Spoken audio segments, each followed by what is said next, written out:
మానవుని శరీరంలో థైరాయిడ్ గ్రంథి అత్యంత కీలకమైనది. థైరాయిడ్ గ్రంథి సక్రమంగా పనిచేస్తేనే అనారోగ్య సమస్యలు దరిచేరవు. థైరాయిడ్ హెచ్చు తగ్గుల విషయంలో జాగ్రత్తలు తీసుకోవడం ఎంతో ప్రాముఖ్యం. ప్రధానంగా గర్భిణీ స్త్రీలకు థైరాయిడ్ సమస్య ఇటీవల ఎక్కువగా కనిపిస్తోంది. ఎన్ని రకాల థైరాయిడ్ సమస్యలు ఉన్నాయి? హైపర్ థైరాయిడ్ అంటే ఏంటి? థైరాయిడ్కు చికిత్స విధానాలేంటి? మగవారిలో కూడా థైరాయిడ్ సమస్య వస్తుందా? తదితర అంశాలపై డాక్టర్ గారితో మాట్లాడి వివరాలు అడిగి తెలుసుకుందాం. డాక్టర్ గారు, థైరాయిడ్ అంటే ఏమిటి? థైరాయిడ్ గ్రంథి మన మెడ మధ్య భాగంలో సీతాకోకచిలుక ఆకారంలో ఉంటుంది. ఈ గ్రంథి థైరాయిడ్ హార్మోన్స్ని ఉత్పత్తి చేస్తుంది. ఈ హార్మోన్స్ మన శరీరంలోని ప్రతి కణం, ప్రతి ఆర్గన్ మీద ప్రభావం చూపిస్తుంది. ఈ హార్మోన్స్ వల్లనే మన శరీరం ఒక క్రమబద్ధంగా ఉంచడానికి ఉపయోగపడుతుంది. ఈ హార్మోన్స్ ఎక్కువైనా తక్కువైనా ఆరోగ్య సమస్యలు వస్తుంటాయి. డాక్టర్ గారు, థైరాయిడ్లో ఎన్ని రకాలుంటాయి? ఈ హార్మోన్స్ ఎక్కువగా ఉత్పత్తి అయితే దాన్ని మనం హైపర్ థైరాయిడిజం అంటాం. అదే ఈ హార్మోన్స్ తక్కువగా ఉత్పత్తి అవుతుంటే దానిని మనం హైపోథైరాయిడిజం అంటాం. డాక్టర్ గారు, హైపర్ థైరాయిడ్ అంటే ఏమిటి? అందులో ఎన్ని రకాలుంటాయి?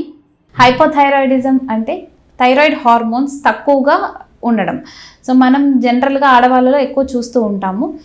జుట్టు రాలిపోవడం, వెయిట్ బాగా పెరిగిపోవడం, నెలసర్లు క్రమంగా రాకపోవడం, మలబద్ధకం, తరచుగా అలసటగా ఫీల్ అవ్వడం, ఇవన్నీ కూడా హైపోథైరాయిడ్ యొక్క లక్షణాలు. సో మ్యాక్సిమం దీనికి కారణం ఆటో ఇమ్యూన్ అంటాం. Auto immune hypothyroidism most of the times ఇదే కారణంగా ఉంటుంది. సో ఆటో ఇమ్యూన్ అంటే ఏంటి అంటే మన బాడీలో ఉన్న యాంటీబాడీస్ మన థైరాయిడ్ మీదనే వ్యతిరేకంగా పనిచేయడం. దానివల్ల ఈ థైరాయిడ్ హార్మోన్స్ ఉత్పత్తి చేయడం అనే లక్షణం తగ్గి హైపోథైరాయిడిజం లాగా వస్తుంది.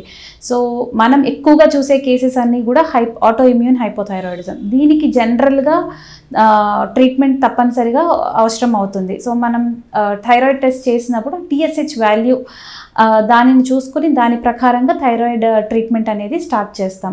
కొన్నిసార్లు ఏమవుతుంది అంటే ఈ లక్షణాలు లేకుండా నార్మల్గా థైరాయిడ్ టెస్ట్ చేసినప్పుడు TSH వాల్యూ అనేది మనకి బార్డర్ లైన్లో కనిపిస్తుంది. దాన్ని మనం సబ్ క్లినికల్ హైపోథైరాయిడిజం అంటాం.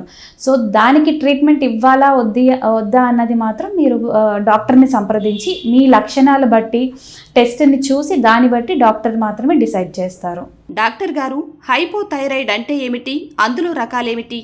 సో ఈ థైరాయిడ్ హార్మోన్స్ అధికంగా ఉత్పత్తి అవ్వడాన్ని మనం హైపర్ థైరాయిడిజం అంటాం.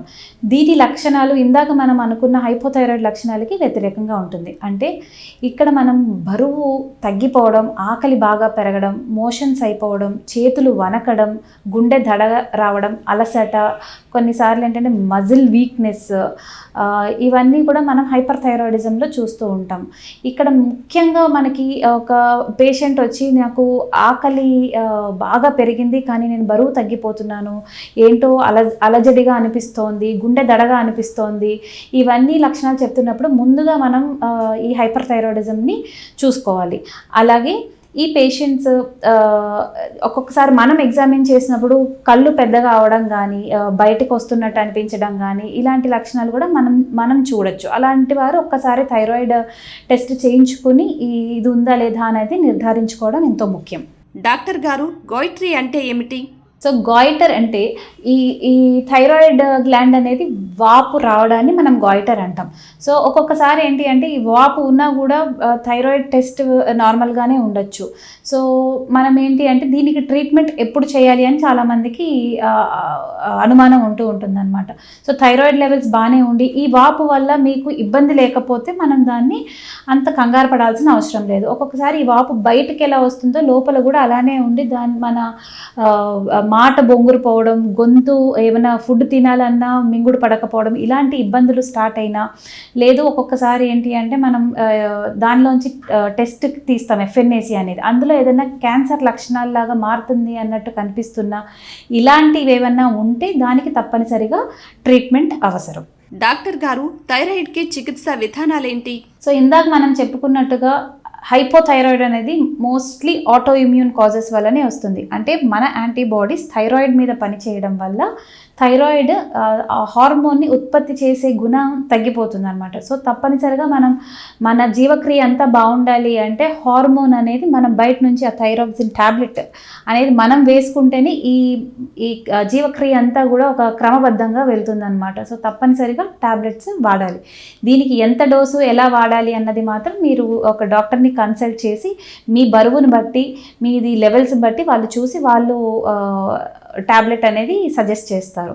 సో ఈ ట్యాబ్లెట్ మనం పరగడుపున అంటే మార్నింగ్ జనరల్గా 7 o'clock 6 o'clock లెగిసిన వెంటనే ఒక ట్యాబ్లెట్ వేసేసుకొని జస్ట్ ఒక గ్లాస్ ఆఫ్ వాటర్తో ట్యాబ్లెట్ వేసుకొని ఒక ½ an hour తర్వాత మీరు ఏదన్నా ఫుడ్ తీసుకోవచ్చు. సో అలా క్రమబద్ధంగా డైలీ తప్పనిసరిగా తీసుకోవాల్సి ఉంటుంది. ప్రతి 6 నుంచి 8 వారాలకు ఒకసారి మనకి అంటే థైరాయిడ్ లెవెల్స్ స్టేబుల్ అయ్యేదాకా చెక్ చేసుకుంటూ డోస్ అడ్జస్ట్ చేసుకుంటాం. ఒక్కసారి ఇది నార్మల్ అని అనుకుంటే మాత్రం ఎవ్రీ 6 months to 1 yearకి ఒకసారి టెస్ట్ చేసుకొని ఈ థైరాయిడ్ లెవెల్స్ అనేది ఎలా ఉన్నాయో చూసుకొని దాన్ని బట్టి ఆ ట్యాబ్లెట్ని కంటిన్యూ చేయాలి. చాలా తక్కువ శాతంలో మాత్రమే మనం థైరాయిడ్ ట్యాబ్లెట్ ఆపే అవకాశం ఉంటుంది. కానీ అది కూడా మీరు మీ డాక్టర్ సలహా తీసుకుని మాత్రమే మనం ఫాలో అవ్వాలి. సో హైపర్ థైరాయిడిజంకి కూడా ట్రీట్మెంట్ అనేది ఉంటుంది. సో మనకి ఇక్కడ హార్మోన్ అధికంగా ప్రొడ్యూస్ అవ్వడం వల్ల మనకి సిమ్టమ్స్ వస్తూ ఉంటాయి కాబట్టి దాన్ని తగ్గించడానికి ట్రీట్మెంట్ ఉంటుంది. ఇది కూడా మీ డాక్టర్ మీ కండిషన్ బట్టి మీ లెవెల్స్ని బట్టి చూసి డిసైడ్ చేసి ట్యాబ్లెట్ ఇస్తారు. కొన్నిసార్లు ఇందులో మాత్రం మనకి ట్యాబ్లెట్ ఆపుకునే అవకాశం ఉంటుంది. సో హైపర్ థైరాయిడ్ అనేది ఇది కూడా మెయిన్గా మనం చూసేది ఆటో ఇమ్యూన్ కండిషన్ వల్లనే వస్తుంది. కొంత శాతం మాత్రం కొన్ని రకాల ఇన్ఫెక్షన్స్ వల్లను తర్వాత ఒక్కొక్కసారి ప్రెగ్నెన్సీలోను వీటిలోనూ చూస్తూ ఉంటాము. సో ఈ ట్రీట్మెంట్ అనేది కూడా డాక్టర్ పర్యవేక్షణలో మాత్రమే తీసుకోవాలి. డాక్టర్ గారు, థైరాయిడ్ ఉన్నవాళ్ళు తీసుకోవాల్సిన ఆహార నియమాలు ఏమైనా ఉన్నాయా? సో థైరాయిడ్లో ఎటువంటి ఆహార నియమాలు తీసుకోవాలి అని చాలామంది అడుగుతూ ఉంటారు. సో జనరల్గా అయోడిన్ ఉన్న ఫుడ్స్ అంటే లైక్ అయోడైజ్డ్ సాల్ట్, ఫిష్ ఇవన్నీ కూడా మంచివి. అలాగే ప్రోటీన్ ఫుడ్ అది బాగా తీసుకోవాలి. సో మెయిన్ ఏంటంటే థైరాయిడ్లో ఎటువంటి ఫుడ్ తీసుకోకూడదు. దాన్ని మనం గాయిట్రోజన్స్ అని అంటాం. అంటే గాయిట్రోజన్స్ అంటే మన ఈ థైరాయిడ్ వాపుకి రావడానికి గల కారణాలు కొన్ని ఫుడ్లో గాయిట్రోజన్ అనే ఇది ఉంటుందన్నమాట. మెయిన్గా క్యాబేజ్, కాలీఫ్లవర్, సోయాబీన్స్, మిల్లెట్స్ అంటే చిరుధాన్యాలు ఇవన్నిట్లో కూడా ఈ గాయిట్రోజెనిక్ ఇది ఉంటుందన్నమాట. సో ఈ ఫుడ్స్ని లిమిటెడ్గా తీసుకోవడం వల్ల కొంతవరకు మేలు జరుగుతుంది. కానీ most of the times food వల్ల థైరాయిడ్ వస్తుంది అనేది మాత్రం అపోహ. డాక్టర్ గారు, థైరాయిడ్ ఒకసారి వస్తే జీవితాంతం ఉంటుందా? చాలామంది అడిగే క్వశ్చన్ ఏంటంటే ఒకసారి థైరాయిడ్ వస్తే లైఫ్ లాంగ్ మెడిసిన్ వాడాలి, సో మేము ఇప్పుడే స్టార్ట్ చేయము, మేము డైట్ చేస్తాము, ఎక్సర్సైజ్ చేస్తాము, మేము ట్యాబ్లెట్ వాడము అని చాలామంది అంటూ ఉంటారు. కానీ ఇందాక మనం చెప్పుకున్నట్టుగా ఈ థైరాయిడ్ మెయిన్గా ఆటో ఇమ్యూన్ కారణాల వల్ల వస్తూ ఉంటుందన్నమాట. సో ఫుడ్, డైట్, ఎక్సర్సైజ్ అనేది కొంతవరకు హెల్ప్ చేస్తుంది మన మెటబాలిజంని అది మెయింటైన్ చేయడానికి. కానీ ఈ డైట్, ఎక్సర్సైజ్ వల్ల థైరాయిడ్ హార్మోన్స్ ఎక్సెస్ అవ్వడం కానీ తగ్గడం అనేది కానీ ఉండదు. సో మీ డాక్టర్ మిమ్మల్ని మెడిసిన్ వాడాలి అని చెప్తే మాత్రం తప్పనిసరిగా మెడిసిన్ వాడుకోవాలి. అలా వాడడం వల్లనే మన శరీరం ఒక క్రమబద్ధంగా వెళ్తుంది. జుట్టు బాగా రాలిపోవడం, ఆకలి తగ్గిపోవడం, బరువు పెరగడం, నెలసరులు సక్రమంగా రాకపోవడం, మలబద్ధకం, నీరసంగా అనిపించడం ఇలాంటివి ఏదైనా ఉంటే తప్పనిసరిగా మీ దగ్గరలో ఉన్న హాస్పిటల్కి కానీ డాక్టర్ దగ్గరికి కానీ వెళ్ళి ఖచ్చితంగా థైరాయిడ్ పరీక్షలు చేయించుకోండి. అలాగే ఆకలి బాగా పెరగడం, బరువు తగ్గిపోవడం, అలజడిగా అనిపించడం ఇవి కూడా థైరాయిడ్ లక్షణాలే. సో ఈ లక్షణాల్లో ఏది ఉన్నా మీరు మీ డాక్టర్ని కన్సల్ట్ చేసి థైరాయిడ్ పరీక్షలు చేయించుకోండి. మనకి హైపర్ కానీ హైపో కానీ అంటే థైరాయిడ్ హార్మోన్ ఎక్కువ ఉన్నా తక్కువ ఉన్నా దానికి ఖచ్చితంగా ట్రీట్మెంట్స్ అనేది ఉంది. ఈ థైరాయిడ్ అనే దాన్ని మనం సులువుగా అంటే మనకి టెస్ట్ చేసుకోవచ్చు, సింపుల్గా టెస్ట్ చేసుకోవచ్చు. దానికి ట్రీట్మెంట్ అనేది కూడా చాలా సింపుల్గానే ఉంటుంది. సో తప్పనిసరిగా నిర్లక్ష్యం చేయొద్దు. నిర్లక్ష్యం చేయకుండా మీ దగ్గరలో ఉన్న డాక్టర్ని కన్సల్ట్ చేసి టెస్ట్లు చేయించుకొని దానికి తగినట్టుగా ట్రీట్మెంట్ వాడితే దానివల్ల మనకు ఎటువంటి ఇబ్బంది ఉండదు. డాక్టర్ గారు, థైరాయిడ్ సమస్య మగవారిలో కూడా వస్తుందా? ఈ థైరాయిడ్ అనేది ఆడ మగ అని ఏమీ తేడా లేదు, ఎవరికైనా రావచ్చు. కాకపోతే మనం ఎక్కువ శాతం ఉమెన్లో చూస్తూ ఉంటాము, మేల్స్లో అనేది కొంచెం తక్కువ శాతం చూస్తాం. కానీ తప్పకుండా ఈ లక్షణాలు ఉంటే మేల్స్ కూడా జెంట్స్ కూడా ఈ టెస్టులు చేయించుకొని ట్రీట్మెంట్ యూజ్ చేయాలి. డాక్టర్ గారు, అనేమియా లేదా రక్తలేమి అంటే ఏమిటి? ఎనీమియా అంటే ఏమిటి? నేటి కాలంలో ఎనీమియా అంటే రక్తలేమి ఆర్ రక్తహీనత అని అంటాము. ఇది మనం తరచుగా వింటున్నాము. ఇది స్త్రీలలో ఎక్కువగా చూస్తూ ఉంటాం, పురుషులలో కూడా ఉంటుంది, బట్ స్త్రీలలో ఎక్కువగా చూస్తూ ఉంటాము. సో WHO ప్రకారం ఏంటి అంటే మనకి హిమోగ్లోబిన్ శాతం మగవాళ్ళలో 13 గ్రాముల కన్నా తక్కువ ఉన్నా, అలాగే ఆడవాళ్ళలో 12 గ్రాములకు తక్కువగా ఉన్నా, ప్రెగ్నెంట్ లేడీస్లో 11 గ్రామ్స్ కన్నా తక్కువగా ఉన్నా మనం ఎనీమియా అని అంటూ ఉంటాం. సో హిమోగ్లోబిన్ శాతం తగ్గడం వల్ల ఎర్ర రక్త కణాల సంఖ్య తగ్గుతుంది. సో మనకి ఇది ఎనీమియా అని అంటాం అన్నమాట. మనకి హిమోగ్లోబిన్ అనేది దేనికి యూజ్ అవుతుంది అంటే మనకి ఆక్సిజన్ ట్రాన్స్పోర్ట్, మనకి ఊపిరితిత్తుల్లోంచి ఈ ఆక్సిజన్ అనేది అన్ని అవయవాలకి చేర్చడానికి ఈ హిమోగ్లోబిన్ అనేది కీలక పాత్ర పోషిస్తుంది. సో ఇది తగ్గడం వల్ల ఏంటి అంటే ఈ ఆక్సిజన్ సప్లై అనేది కూడా ఆర్గన్స్కి తగ్గి స్లోగా వాటి మీద ఎఫెక్ట్ పడుతూ ఉంటుందన్నమాట. ఎనీమియా ఉంటే వచ్చే లక్షణాలు ఏమిటి? ఇది కూడా మనకి ఏంటంటే ఉమెన్లో ఎక్కువ చూస్తూ ఉంటాం. తరచుగా నీరసంగా ఉండడము, కొంచెం నడిచిన ఆయాసం కానీ, గుండె దడ కానీ, కాళ్ళు నీరు పట్టడం కానీ, లేదు రాత్రిపూట కాళ్ళు పిక్కలు లాగడం కానీ, తిమ్మిర్లు కానీ, అలాగే ఈ చర్మం పొడిగా అయిపోవడం కానీ, లిప్స్ కార్నర్స్లో పగుళ్ళలా రావడం కానీ, ఇవన్నీ కూడా ఈ రక్తలేమి యొక్క లక్షణాలు. డాక్టర్ గారు, రక్తలేమిలో రకాల గురించి చెప్పండి. సో ఎనీమియాలో మనం చూసేవి మేజర్గా 2 రకాలుగా విభజించుకుంటాం. ఒకటి హైపర్ ప్రాలిఫరేటివ్, ఇంకొకటి హైపోప్రాలిఫరేటివ్. హైపర్ ప్రాలిఫరేటివ్లో మెయిన్ అంటే హీమోలైటిక్ అంటాం అనమాట. అంటే హిమోగ్లోబిన్ ప్రొడక్షన్ అనేది జరుగుతూ ఉంటుంది, కానీ ఈ రక్తం విరిగిపోవడం లాగా జరుగుతూ ఉంటుంది అనమాట. అంటే ప్రొడక్షన్ బాగానే అవుతుంది, కానీ ఉన్న ఈ రక్త కణాలు ఏంటంటే విరుగుతూ ఉంటాయి. దీన్ని మనం హీమోలైటిక్ అనీమియా అంటాము. సో ఇది జనరల్గా ఆటో ఇమ్యూన్ కాజెస్ వల్ల జరగచ్చు. అంటే మన బాడీలో ఉన్న యాంటీబాడీసే మన రక్త కణాల మీద పనిచేసి వాటిని విరగడానికి కారణమవుతూ ఉంటాయి. అలాగే కొన్ని రకాల ఇన్ఫెక్షన్స్లోనూ అలాగే ఇంకా చాలా కారణాలు ఉంటాయి. ఇవి చిన్న పిల్లల నుంచి మనం పెద్దవాళ్ళ దాకా ఎవరిలో అయినా చూడొచ్చు ఈ హీమోలైటిక్ అనీమియా అనేదాన్ని. అలాగే రెండో రకం ఏంటి అంటే హైపోప్రాలిఫరేటివ్ అనీమియా. దీంట్లో మేజర్గా మనం చూసేది ఐరన్ డెఫిషియన్సీ అనీమియా. సో ఇది ఏంటి అంటే మనకి ఐరన్ కలిగిన ఫుడ్ అది తక్కువగా తీసుకోవడం వలన, అలాగే అంటే మనం తీసుకునే ఫుడ్లో సరైన పోషకాలు లేకపోవడం వలన, రెండోది ఏంటి అంటే ఆడవాళ్ళలో ఋతుస్రావం అవుతున్నప్పుడు అది కొంచెం ఎక్కువగా అవుతున్న వాళ్ళలోను, మూడోది హుక్వామ్ ఇన్ఫెస్టేషన్, నులుపురుగు ఇలాంటిది ఏదైనా ఉన్నా ఇవి మెయిన్గా చూస్తూ ఉంటాం. ఈ రకమైన ఎనీమియా వస్తూ ఉంటుంది. అలాగే ఇంకొంచెం ఏంటంటే మనకి అల్సర్స్ వల్ల కానీ, ఎక్కడి నుంచైనా బ్లీడింగ్ అవుతున్నా, లైక్ జిఐ వాటిల్లో ఏదైనా జీర్ణకోశలో ఎక్కడైనా బ్లీడింగ్ అవుతున్నా, మనకి నల్లటి విరోచనాలు అవుతున్నా, వీటిల్లో కూడా మనం ఈ ఐరన్ డెఫిషియన్సీ అనేది చూస్తూ ఉంటాము.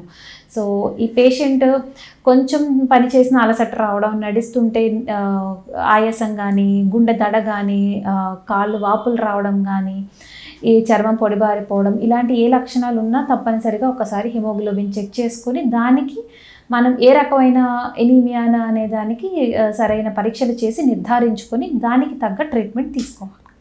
డాక్టర్ గారు, ఐరన్ డెఫిషియన్సీ రక్తలేమి అంటే ఏమిటి? సో జనరల్గా ప్రెగ్నెంట్ లేడీస్లో ఈ ఐరన్ రిక్వైర్మెంట్ అనేది చాలా పెరుగుతుంది. అంటే తనకి తన బేబీకి కూడా ఇది అవసరం కాబట్టి ఐరన్ రిక్వైర్మెంట్ అనేది చాలా పెరుగుతుంది. సో ఐరన్ రిచ్ ఫుడ్స్ బాగా తీసుకోవాలి. అలాగే ఐరన్ సప్లిమెంట్స్ కూడా మీ డాక్టర్ గారు రాసిస్తారు, సో అవి కూడా తప్పకుండా తీసుకోవాలి.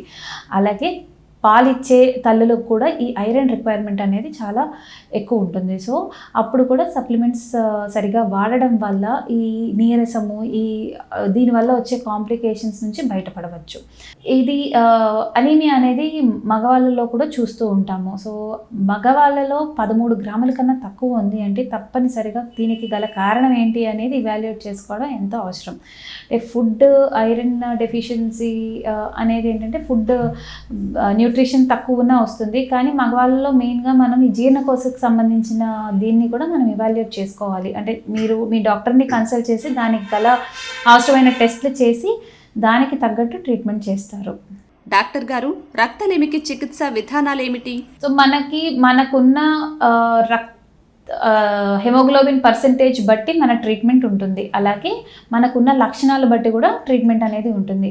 అదే ఒక pregnant lady are nursing mother అయితే కనుక సో మనకి డెఫినెట్గా ఈ 9 monthsలోనో ఎప్పట్లోనో మనకి హెమోగ్లోబిన్ పర్సెంటేజ్ అనేది పెరగాలి. సో అప్పుడు ఈ టాబ్లెట్స్ ఫుడ్ ద్వారా పెరగడం అనేది కొంచెం కష్టం. కాబట్టి లైక్ 6th monthలోనో 7th monthలోనో మదర్కి హిమోగ్లోబిన్ తక్కువ ఉంది.